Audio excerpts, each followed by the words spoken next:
Baik, selamat pagi semuanya rekan-rekan peserta calon guru PPG. Sebelum mulai kegiatan perkuliahan asinkronus atau perkuliahan mandiri kali ini, ada baiknya kita berdoa terlebih dahulu. Baik, sesuai agama dan kepercayaan masing-masing, silakan hening berdoa, dipersilakan.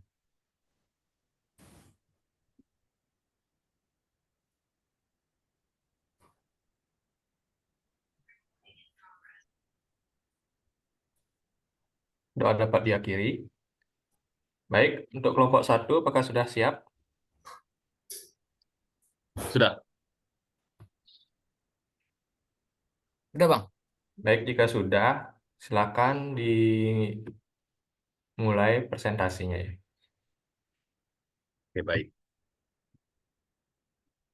Oke, selamat pagi teman-teman semua.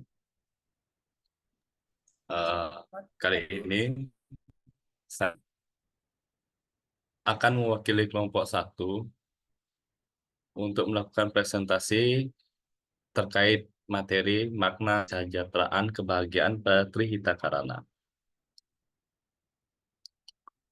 Oke, sebelumnya adapun kelompok kami terdiri dari 6 orang. Yang pertama ada Nilo Sukareni, yang kedua ada Igede Widyartanayasa, yang ketiga ada Kadek Indra Kusuma, yang keempat ada Ikomang Yuda Muliawan, yang kelima ada Made Ria Hartini, dan yang terakhir saya sendiri Iputu Bagus Pandu Pratama.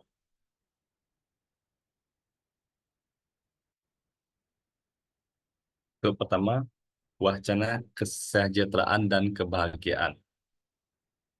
Apa itu kesejahteraan dan kebahagiaan? Kesejahteraan dan kebahagiaan memang memiliki makna yang berbeda.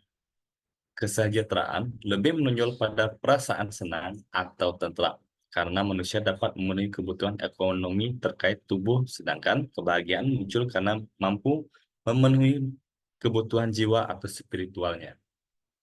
Jadi, intinya, kesejahteraan adalah dapat memenuhi kebutuhan fisik, sedangkan kebahagiaan adalah ketika manusia mampu memenuhi kebutuhan kerohaniannya.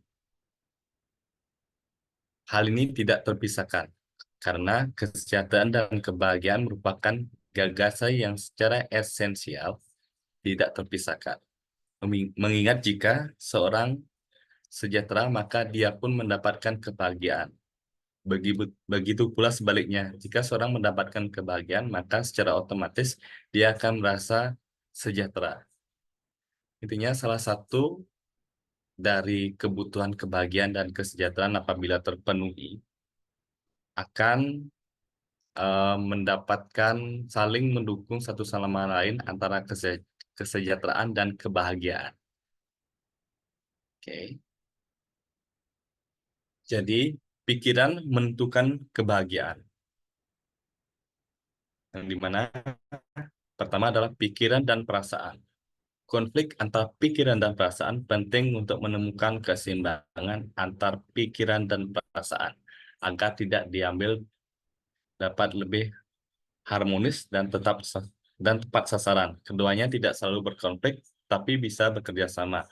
Pikiran dan perasaan ini intinya adalah logika dan perasaan, di mana logika sering eh, mencari kebenaran melalui fakta-fakta atau hal yang dilihat secara langsung, sedangkan perasaan itu dicari melalui insting dan rasa.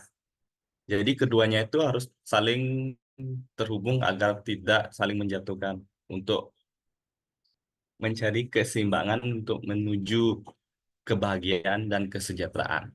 Jadi seperti itu. Yang kedua adalah pikiran gudang pengalaman. Pikiran merupakan gudang dari berbagai pengalaman hidup, baik yang membawa kebahagiaan maupun penderitaan. Pikiran menyimpan berbagai memori yang menjadi referensi dalam mengambil keputusan dan tindakan di masa depan. Jadi pikiran kita tuh terpengaruh oleh masa lalu, masa kini, dan masa sekarang. yang dimana pengalaman-pengalaman baik cenderung akan kita ingat dan pengalaman buruk cenderung ingin kita lupakan, tapi terus kita ingat. Maka dari itu, manusia lebih cenderung menghindari hal-hal yang membuat mereka menderita dan berusaha eh, mengulang lagi pengalaman-pengalaman mereka untuk membuat hidup mereka lebih bahagia dan sejahtera. Jadi pikiran menjadi gudang dari segala kegiatan kita ya. Jadi pikiran menentukan kebahagiaan.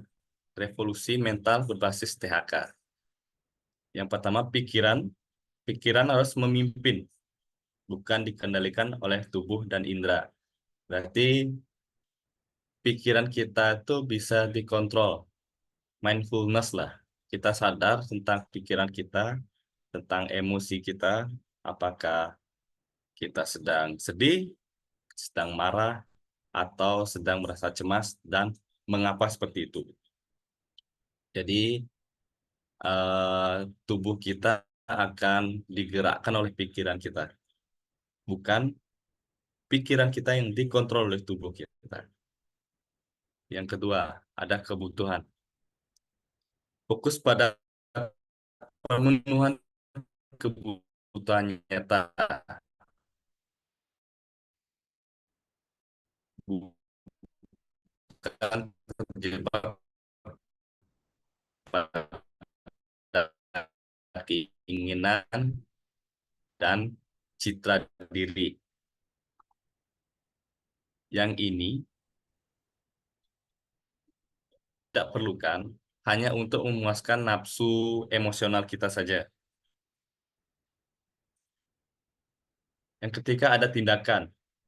Manusia bertindak berdasarkan rasional dan moral, bukan sekedar perasaan. Jadi kembali ke pikiran kita mengontrol tindakan kita agar tindakan kita itu rasional dan moralitas. Yang dimana sebelum bertindak kita berpikir dulu apakah tindakan kita ini sudah rasional, sudah masuk akal, dan secara moral yang berlaku saat ini sudah tepat atau belum. Dikarenakan perasaan tidak bisa mengetahui apakah tindakan kita itu sudah benar atau tidak. Karena perasaan itu berjalan dengan sendirinya, tanpa memperhitungkan eh, moralitas dan rasionalitas. Revolusi mental berbasis Trihita menekankan manusia sebagai makhluk individu yang mengutamakan akal budi untuk mengendalikan tubuh dan panca indera mereka. Intinya, semua hal termasuk tindakan, percakapan, bicara, diatur oleh pikiran. Pikiran menjadi uh, driver kita, menjadi supir kita ya. Bukan pikiran yang dikontrol oleh hal-hal lain di luar tubuh kita. Oke, selanjutnya kebahagiaan mengacu pada catur Purusarta. Apa itu catur Purusarta? Catur Purusarta adalah 4 tujuan hidup untuk menuju kebahagiaan bagi umat Hindu. Catur Purusarta terdiri dari Dharma, Artha, Kama, dan Moksa. Oke. Lanjut ke bagian pembagian dari Catur Purusarta. Kebahagiaan mengacu pada Catur Purusarta. Yang pertama ada Dharma atau kebajikan.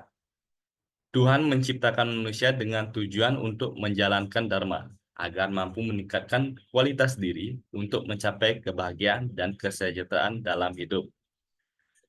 Kita sebagai manusia diminta untuk berbuat baik dan benar secara kontinu untuk menuju kebahagiaan dan kesejahteraan dalam hidup kita. Karena kembali lagi ke hukum karma, hal baik akan mendapat hal yang baik juga.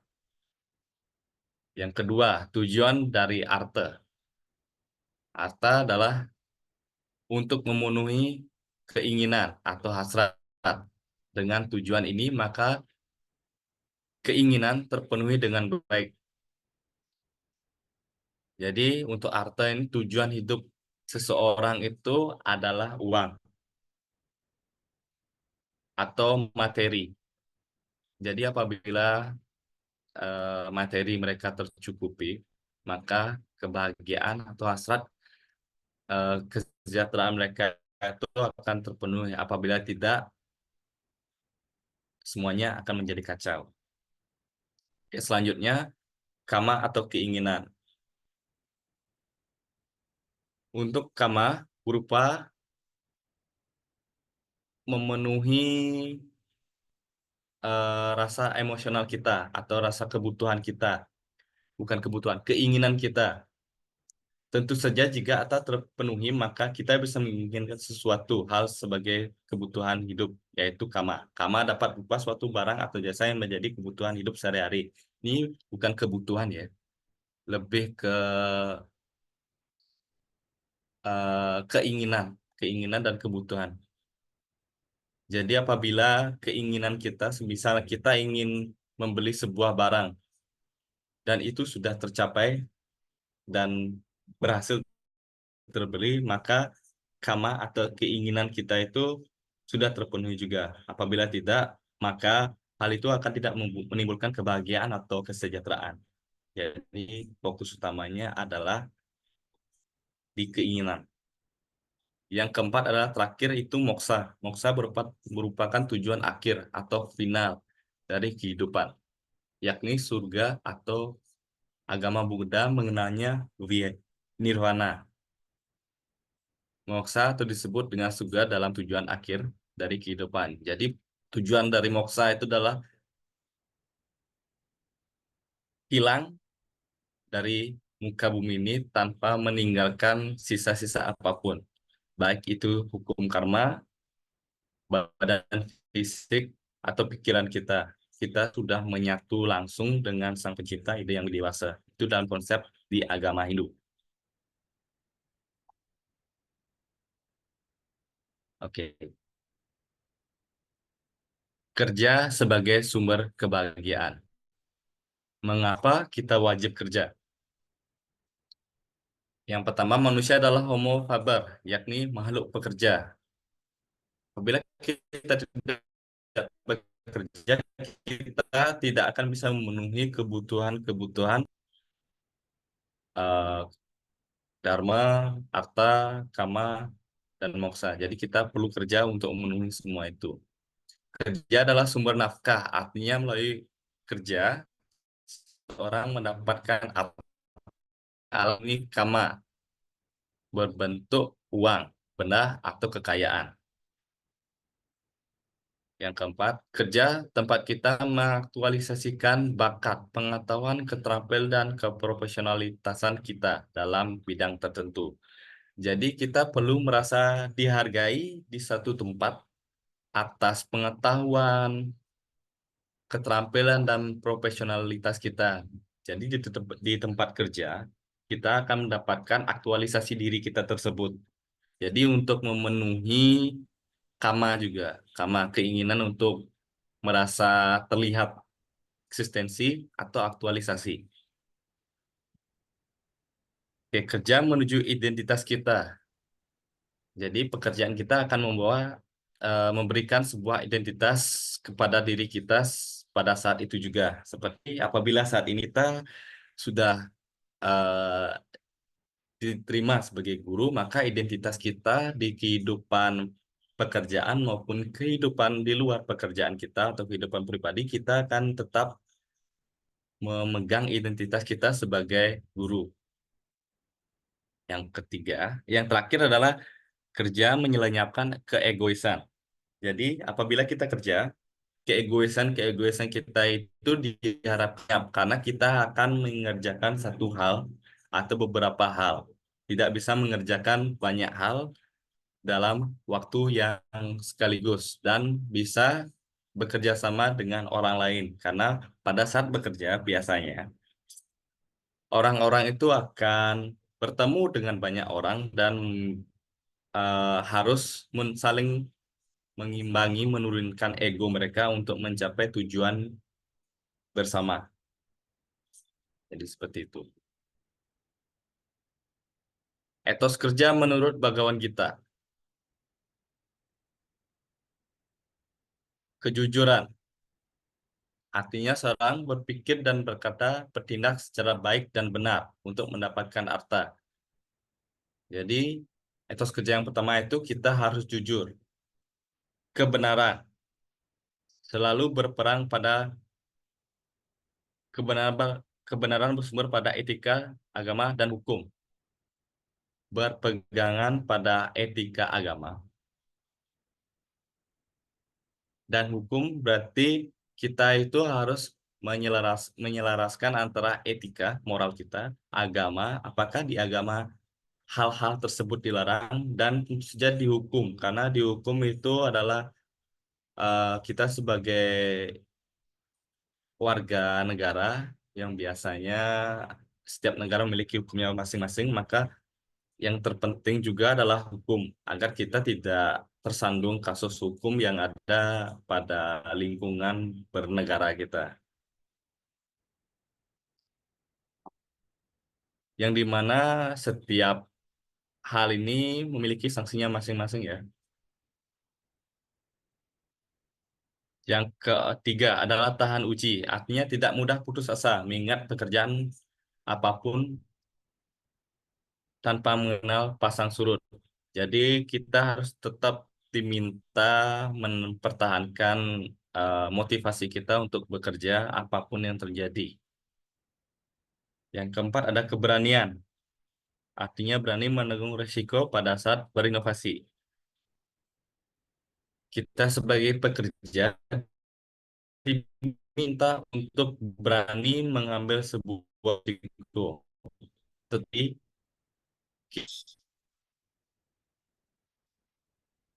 kita harus menghitung sebuah risiko agar kita tuh betul-betul tidak rugi, seandainya rugi, tidak rugi sepenuhnya. Yang kelima ada kesadaran. Maaf, kesederhanaan.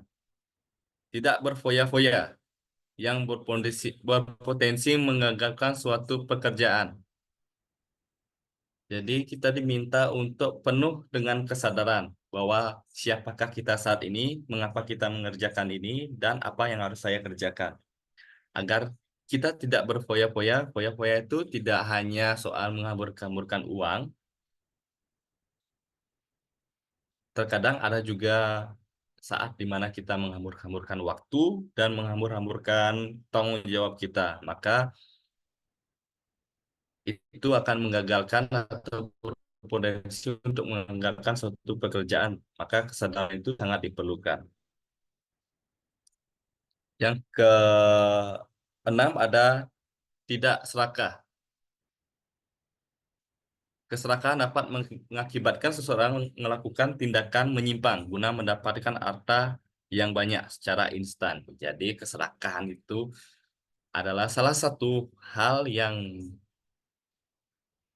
dapat menggagalkan suatu pekerjaan dikarenakan kita ingin mendapatkan suatu hasil dengan cara yang instan dan menggunakan cara yang notabene biasanya lebih kurang bermoral lah, seperti korupsi atau premanisme, seperti itulah. Yang terakhir ada kasih sayang, artinya tidak merugikan, menghina, merendahkan, menyakiti, atau tindakan negatif lainnya terhadap orang lain yang terlibat dalam urusan pekerjaan. Kita harus tetap mengasihi sayangi walaupun bos kita, teman kita di kantor, ataupun kolega-kolega lain, apabila eh, mereka membuat kita merasa tidak enak atau marah atau kesal atau sedih atau apapun itu, kita diminta untuk tidak mengeluarkan emosi negatif kita secara tindakan langsung. Kita harus memupuk rasa kasih sayang dalam diri kita agar pekerjaan atau urusan pekerjaan itu bisa diselesaikan. Oke, tujuan bekerja, yang itu pertama adalah dharma, kebajikan, kedua arta, kekayaan, dan ketiga kama atau keinginan. Pertama itu mencapai kebahagiaan surga di dunia ini. Mencapai kebahagiaan mampu mendapatkan surga di dalam sana, di alam sana atau moksa. Kebahagiaan bisa menuntun kita mencapai moksa karena kita merasa cukup untuk berbuat baik, cukup untuk harta, dan cukup untuk keinginan. Maka semua hal itu tercukupi, maka kita akan bisa merasakan kebahagiaan dan tidak terikat lagi dengan kehidupan duniawi. Ini lebih ke eh, ilmu-ilmu yang sudah expert ya. Untuk kita ini kayaknya belum bisa. Oke, terima kasih. Sekian dari presentasi kelompok 1. Apabila yang ada yang ingin ditanyakan, boleh ditanyakan. Untuk saat ini saya tutup dengan terima kasih terlebih dahulu. Untuk Beli Pasar gimana? Ada sesi diskusi? Halo. Baik, terima kasih untuk kelompok 1. Nah, jadi silakan mungkin jika ada teman-teman yang bertanya, silakan ya.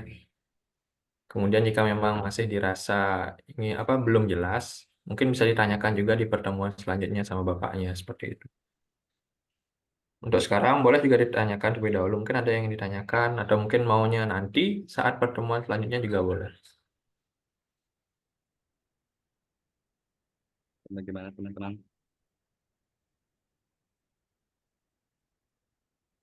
Mau sekalian nanti?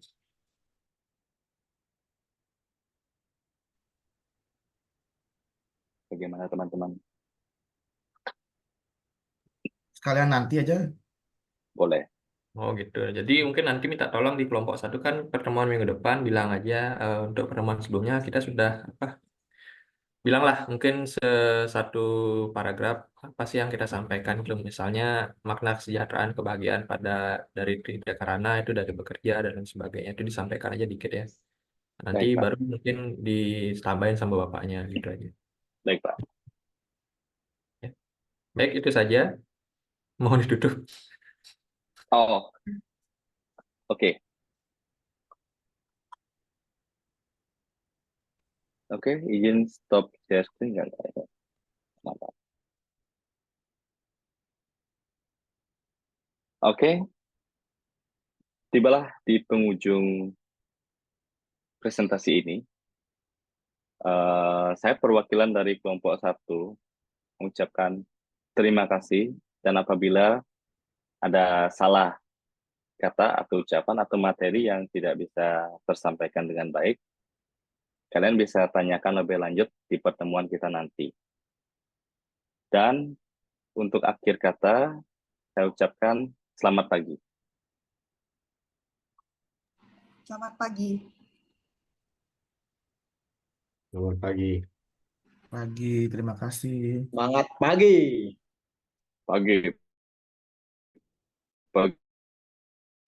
Luar biasa. Excellent. Winner, winner.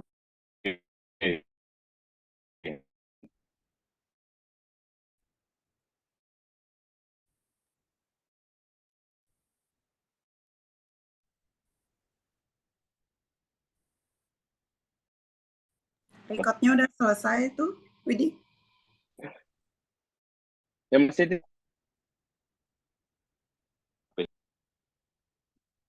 Belum. Belum kan?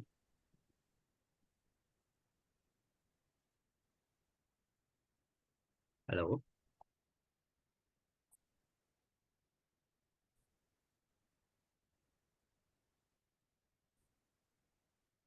Jadi apakah kalian bahagia? Belum.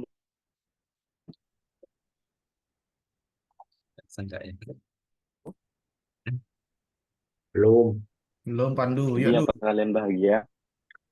Belum. Belum. Bangun nggak belum nih? Belum. Eh, Kebutuhan Atta dan Kama belum terpenuhi. Ya, hampir. kebu- Kebu- kebutuhan aktualisasi, Kebutuhan aktualisasi, konspirasi, konspirasi, dan dan evaluasi. Ya, Ini hampir, untuk hampir. presentasinya cuma kelompok satu aja ya, berarti. Ya ada kayaknya. Oh ya udah. Soalnya kan Berarti- kemarin kan Paknya bilang ya ada kayaknya. besok kelompok 1 gitu. Oh ya nggak apa-apa, cuma tanya aja ini. Berarti 1, besok 2, besoknya 3 gitu aja ya. Ya gitu aja dah. Nah, biar Ya bisa diskusi juga sama Bapaknya nanti. Berarti Betul. Bapak nggak bisa Nggak bisa Ke satu. nyetir sambil Zoom meeting. nyetir Jadi kita pulang ini. sambil Zoom meeting. Kayaknya kelompok 1 Ren diulang. masih di jalan, Ren. Reni masih di jalan. Halo, Ren.